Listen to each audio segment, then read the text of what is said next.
Hi hello అండి, welcome back to one more mini vlog. ఇవాళైతే నేను మంచి బ్రాహ్మణ స్టైల్లో ఉప్పుడు పిండి రెసిపీని అయితే మీకు చూపించబోతున్నానండి. దీనికోసం అయితే స్టవ్ మీద ఒక కుక్కర్ పెట్టుకున్నాను. స్టవ్ వెలిగించుకుని ఆయిల్ వేసుకుని ఆయిల్ హీట్ ఎక్కాక శనగపప్పు, ఆవాలు, జీలకర్ర, మినపప్పు అయితే వేసుకుంటున్నాను.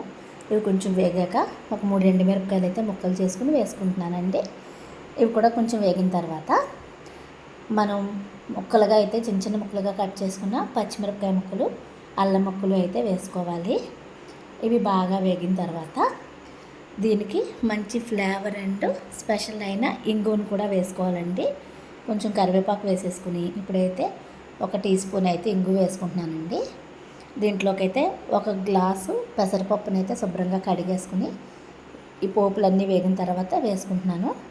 ఇవి పోపులంతా ఎర్రగా వేగకూడదు, కానీ కొంచెం కమ్మని వాసన వచ్చే వరకు అయితే పెసరపప్పుని వేయించుకోవాలండి.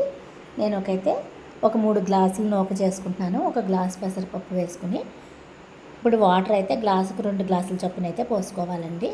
ఇప్పుడు మనం రుచికి సరిపడినంత కల్లుప్పునైతే వేసేసుకుని ఒక కంచాన్ని అయితే మూత పెట్టేసుకుంటున్నాను. నీళ్లు సలసలా మరుగుతూ ఉన్నప్పుడు మనం నూకనైతే వేసేసుకోవాలి.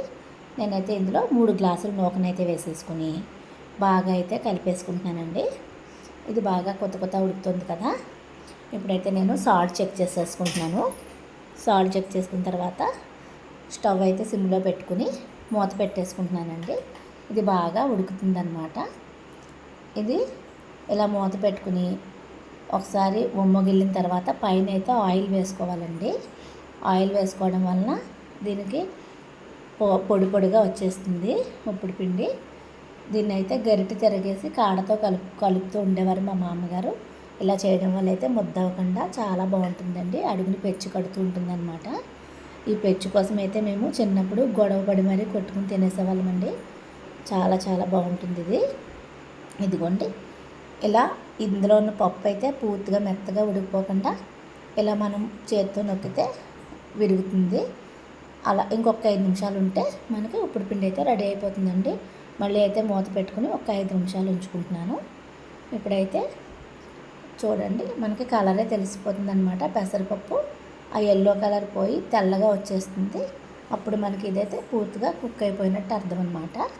చూసారా, ఇలా వచ్చేస్తుంది అనమాట. ఇప్పుడు స్టవ్ ఆఫ్ చేసేసుకుని ఒక 10 నిమిషాలు ఉమ్మకిల్లాక సర్వ్ చేసుకుంటే ఎంతో టేస్టీ ఉప్పుడు పిండి అయితే రెడీ అయిపోతుంది ఫ్రెండ్స్. ఇది వారాలప్పుడు నైట్ పెరుగు వేసుకుని తింటే చాలా బాగుంటుంది. అంతే ఫ్రెండ్స్.